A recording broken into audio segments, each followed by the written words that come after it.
place is creepy as hell, I tell Kaylee as she relocks the gate in front of the abandoned insane asylum. Then I realize just what she's doing. Wait, why are you locking it again? Because I don't want anyone to know we're in here, dummy, she says. If someone drives by, like my dad, I don't want him to see the chain unlocked. Oh, I say. Okay. I look through the gloomy distance to the front door of the abandoned structure. It's 3 stories tall and made of bricks. Most of the windows are boarded up, but a few are like missing teeth and a skeletal smile. We head up the walkway, our feet crunching on dead leaves and the brittle grass growing out of the cracks in the concrete. Kaylee's parents own the place, which is why she has the keys to get in. She swiped them from her dad's desk, apparently. I don't know why they would want to run an old, run-down insane asylum, but they do. And Kaylee has talked me into exploring it with her. She knows I have a huge crush on her, and she doesn't shy away from using that fact to get me to do things I normally wouldn't. It's kind of messed up, but at the same time, I like being around her. So it's also kind of a win-win. The front door is really boarded up, so we won't be able to get in that way. So we walk along the front to climb in through one of the windows. You've never been here before? I ask her. Never. How come? Because my dad always made a big deal about how long I'd be grounded if I ever came here. And yet, here we are, I say. Yeah, well, my dad. We pause our conversations as we climb in through a window. I pull my phone out and turn the flashlight on. When Kaylee doesn't do the same, I ask her why not. I didn't bring my phone, Sam, she says, like it should be obvious. My parents can track it. Oh, right. We move out of the room and down the hall. Kaylee leads the way. I ask her if she wants to talk about whatever is bothering her, but she snaps at me, so I let it go. We move up to the 3rd floor, seeing a bunch of nothing but an old rundown building. There's no furniture, no hospital beds, no ancient and cruel medical instruments. Still, the place is kind of creepy. It's a little too quiet for my taste. Kaylee stops outside a room with a heavy metal door. She stands on her tiptoes and looks through the window fixed in the middle. The kind that's reinforced with wiring so it can't be broken easily. I shine the light so she can see. Whoa, she says. It's a padded room. She's right. The room has no windows and no other doors. It's just a square with rotten foam and brittle vinyl on the walls. My grandpa worked here, she says. So did my grandma. It's where they met. He was a doctor. She was a nurse. No shit, I say.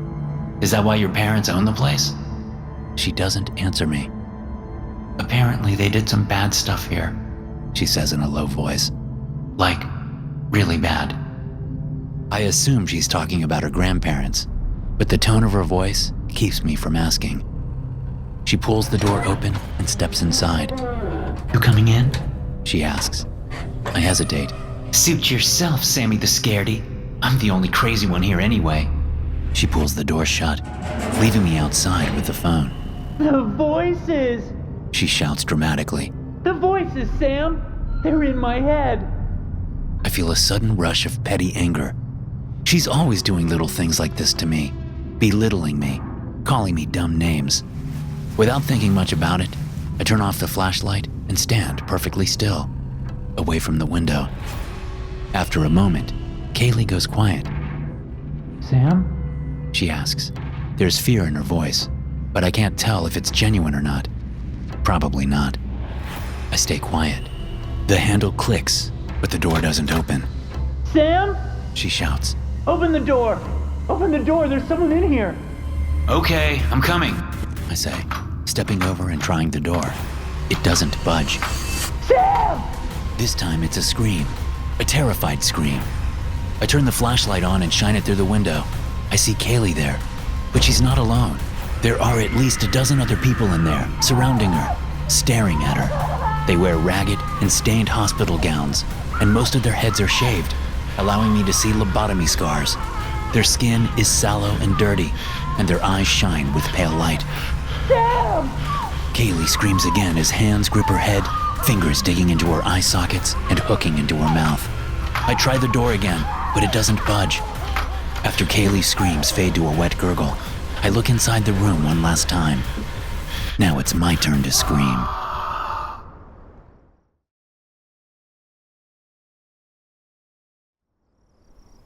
Are we live? Are you live streaming this? I asked, the young man pointing his phone at me. Yes, we're live streaming to our followers right now. The obnoxious one said. His name was Chris, and he was standing next to me, edging closer to get into the frame. The one holding the phone was named Terry, and his focus was on getting the shot, as they say in the business. Okay, I said, looking into the camera. Okay, well, let me tell you a little bit about this place. I gestured at the abandoned asylum behind me. It was an ugly concrete structure, 4 stories tall. Although it was still early afternoon, the heavy cloud cover gave the place an especially moody appearance. It was abandoned in the 1980s, I said. And I was a big reason for it shutting down. You probably just see an old man with ratty clothes before you. But I was once a young man, and I had my problems. My parents had me committed here in the late 70s. It was much easier to do back then, you know. But my parents were just trying to help me. They didn't know what to do, so they put me here. And they had no idea about the abuse that I underwent. Not until later, anyway. Okay, Chris said, laughing nervously. Let's not get carried away before we even get inside the place. Terry, why don't you go on ahead and get some footage without us in it? Let the people get a feel for the place. Terry nodded and moved past us up the stairs, moving through the doors that we'd opened earlier in preparation for the shoot. As soon as Terry was out of earshot, Chris turned to me. This is not what we discussed, he said. I do the introduction, remember? Then I'll ask you questions about your time here. That's a format that we follow, okay? Right, I said, looking down at my shoes. Sorry, I'm not used to being in front of the camera, like you. Yeah, well, it does take some skill. There's an art to it. I nodded. I'll try to remember. It's just, being here again, it's hard for me. I can't imagine, Chris said, brushing dandruff off his shoulder. Now, let's do this thing. I followed him in, and we went past the reception area. Terry was halfway down a hall strewn with debris. We moved to catch up with him. When he heard us coming, he turned around and put the camera on us. Chris put a hand on my shoulder, and we stopped in the middle of the rundown hall. I'm Chris Weston, and I'm here with Ray Thomas, who was actually kept in this very facility against his will for nearly a decade. Mr. Thomas has been gracious enough to share his story with us here today. As he tells us his tale, we'll get a glimpse into the barbaric conditions that some mentally ill people had to put up with before changes in psychiatric care eliminated the need for places like this. I smiled as Chris spoke, waiting. I must admit that I was excited. Not so much about the interview, but about what would happen at the end. Chris asked me softball questions as we moved through the place, stopping occasionally to look into rooms where old medical equipment stood. I knew for a fact that Chris and Terry had planted much of the creepy stuff that was now in the building. But that was their prerogative. They wanted to sensationalize, and I was all too happy to go along with it. This was the place where I was beaten by 2 orderlies, I said, as we stopped at what had been the day room. I was watching TV when it was time for my meeting with Dr. Pritchard, but I didn't want to go to the meeting. You see, at that time, I'd come to think that the people on the television were my only friends. It was as if I was there with them, and talking to Dr. Pritchard was like coming out of the fantasy. So I refused to go, and that's when they beat me. Weren't there other patients and asylum employees around? Chris asked. Oh, yes, I said. Lots of them. But that was the way this place was run. Anyone who spoke out against that kind of treatment was fired by Dr. Pritchard. It's amazing that you survived, Chris said. I understand that suicide was common in places like this. Yes, many of my friends killed themselves. I tried a couple of times, but I could never get it right. They always stopped me before I could finish the job. And then they'd beat me for trying. Chris shook his head. Brutal. We continued on. Eventually, we moved down to the basement, where I told them the worst day of my life had been. This wasn't a part of the prearranged plan, but I had been teasing the story for the whole interview, and I had both men hooked. I knew what people wanted to hear, after all. So I led them into the morgue, where the only light came from Terry's camera phone. I stopped in front of the wall of cadaver storage racks. Some of the square metal doors were closed, while others hung open at jaunty angles, revealing the metal shelves sitting empty on rollers. This was where Dr. Pritchard put me once, when I was bad, I said, gesturing at one of the closed doors. He put you in there?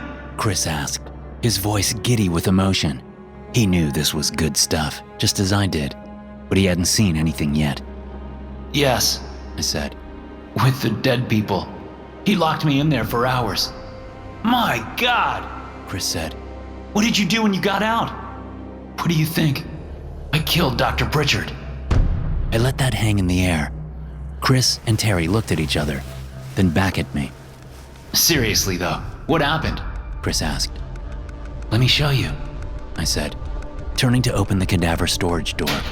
I opened it and pulled the metal tray part way out for the two men to see. It was stacked with all kinds of sharp objects I'd planted earlier, before I ever contacted Chris to pitch my story. I picked up a bone saw from the tray and turned toward the two men. And you know the best part? They never caught me. Terry was further away from me than Chris, and I saw him lower the phone, a terrified look on his face. Chris seemed to think it was great showmanship, though. He was apparently willing to play along. How did you do it? He asked. I stepped toward him. Did you even do any research on this place before this job? Or does the truth not matter? Is this all just content for you? Just never-ending content? That did it. Chris suddenly realized he was in danger, but it was too late. I slashed out with the bone saw, slicing through his neck like it was nothing more than a cold sausage. Terry screamed and ran out of the room, tripping over a pile of rubble and dropping his phone. He scrambled up and ran toward the stairwell. I didn't give chase. Not yet.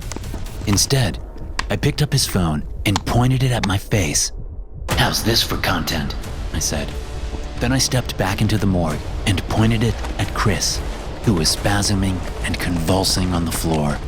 His hands clutched at his wound, but he was unable to stop the alarming flow of blood. It didn't take him long to die, and when he did, I reached into his pocket for the keys to the truck.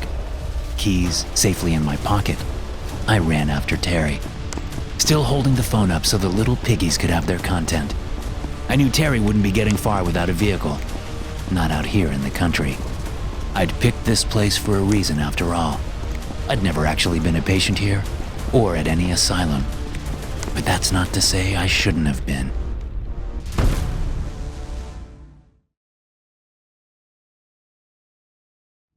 For the second time in as many minutes, a child's laughter and the patter of little feet erupt from the darkness. Come on, I say to Roman. Let's get out of here. Roman ignores me, peering down the hallway in the abandoned asylum. He smiles. That's pretty good. Pretty creepy. Who did you tell? What are you talking about? Who did you tell we were going to be here? He asks before taking a swig from his flask. I don't know. Jackson, I guess. What does that have to do with anything? Roman turns to look at me, his flashlight beam moving across the cracked linoleum and institutional gray walls. Someone's f***ing with us. You think there are really kids running around in here? It's f***ing 12 o'clock at night. Use your head, man. The laughter and footfalls come again. This time they're closer. It sounds like two kids, but Roman's right. What would two little kids be doing here so late at night? That doesn't sound like a recording to me, I tell him. Sounds pretty real, so let's get going. Oh, I bet the footsteps are real, Roman says. Probably Jackson and some of his little friends running around. But the laughter? I bet that's played on someone's phone. Or maybe they even set up some Bluetooth speakers around the place. I don't think so. Roman moves down the hall, taking a long pull from his flask before putting it away. I stay where I am, looking over my shoulder toward the back door where we came through. Why do I expect anything different when I go out with Roman? It's always the same shit. Always some stupid drunken escapades. When we first came into the place, I was worried about a wall or a ceiling collapsing on us. Now my worries are of a wholly different nature. Where are you? Roman calls as he moves down the hall. I'm coming to get ya! The replying laughter sends chills up my spine. Something isn't right about this. Roman picks something up off the floor. A chunk of brick, it looks like, from a crumbling wall, and continues down toward the sounds. I hurry to catch up with him. Hey, if it really is Jackson, don't throw that at him, okay? You could really hurt someone. He pays me no mind. He never does when he's drunk. But if I stick close to him, maybe I can stop him from hurting someone, if there is a real person in here. The hallway is lined with doors to various patient rooms. Some of them are standing wide open, while others are closed or only open a crack. Up ahead, just beyond the reach of our flashlights, a figure darts into a room on the left, slamming the door. Let's just go. I try one last time, fear making my voice tremble. I got you now, f***er, Roman says, rushing toward the room. I follow closely, heart careening off my ribcage as Roman throws the door open and steps into the room. It's empty, save for an old metal bed frame in the corner and rubble on the floor. Then Roman's flashlight beam fixes on a hole in the brick wall. A pair of little feet disappear through the hole that's just big enough for a child to slip through. Roman runs up to the wall, laughing crazily, and slams into it playfully. You f***er! He shouts. The wall sags away from him, the ancient bricks shifting over the hole. Get back! I shout, lunging forward and yanking him back as the wall collapses into the adjacent room, filling the air with dust. We stare at the fallen wall as the dust settles. My flashlight beam finds a small figure, half buried in the rubble. It's a child, a little boy. He's not moving. What did you do? I whisper. There's a scream, and another child, a little girl maybe a year older than the boy, runs into the adjacent room and starts throwing bricks off the boy. Aiden! She screams. Aiden! Heavy footfalls sound from the hallway, coming down the same way we did. What's wrong? A man shouts. What happened? I look to the door and see a man step into the room. He has a couple of grocery bags in hand, carrying what looks like mostly canned food. His beard is bushy and his hair long. His clothes are dirty. He freezes just inside the doorway, looking from us to the two children, one of which is clearly dead. The girl continues to scream and cry. The man's mouth opens and he drops his grocery bags. No. Is all he manages. Aiden! No! Roman and I stare at him, struck, speechless. I knew something like this would happen one day with Roman. I knew it. You killed my boy! The man shouts, eyes turning hard and teeth clamping together. He rushes toward us, grabbing me by the neck in his fury. He slams me against the wall and tightens his grip, preventing me from pulling in a breath. Roman slams the piece of brick he picked up into the back of the man's head. The man's eyes go wide and he lets me go, turning stiffly to face Roman, who bashes him with the brick a second time. The man crumples to the floor, and the girl screams even louder now. I turn and run. I don't wait for Roman. I just run. It's not until I get home that I realize the girl's screams suddenly stopped before I even managed to get out of the asylum. Thanks for watching. Be sure to subscribe and smash that like button to get notified every time I upload a new video. You can also check out some more of my animated horror stories right here.